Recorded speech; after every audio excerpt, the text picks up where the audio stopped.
E piano de malversação no Departamento de Enseñança, Promeco a começar a investigação de fraude com naturalizados institutos para Bira Holandês, a starta a investigação contra 2 empregadas que põem finanças de estudo, riba número de não ser não querer, e junto a horta mais de 1 milhão florim de placa de governo para roupa em largo. Já viernes último, lança charge a detener outro rumã mulher de onde é sospechoso.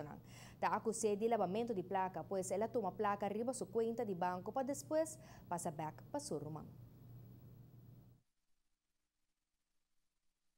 Que a nós por essa foto nos aconselhar que mais que lo que te agora não se topa tá mais que 1 milhão florim, pero e porta mais e porta menos a trobe tudo sei nang lota coisa que lo sali for de investigação pessoa nang envolvi a trobe tá coisa que lo mesa vai sali uma vez e lança research ou hasi na investigação completo pero nos compreende assim que de último dia nang quizás ou mais gente agora de ter relacionado com o caso aqui. Agora que não sabe preciso por que tempo isso aqui está andando?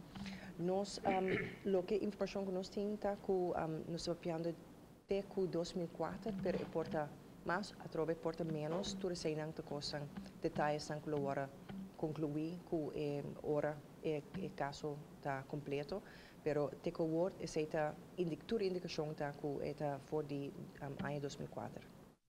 Pero o governo assegura que não também assim não les de 2 casos de fraude e malversação aqui.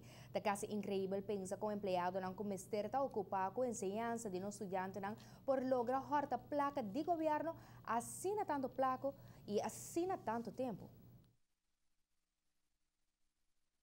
Para mais que algo seguro que a Wardo constatar, tem vários departamentos, nós somente o departamento de enseñança que tem uma necessidade muito grande para o controle. Não somente no departamento, a pessoa aqui não atrai com placa, atrai com papel.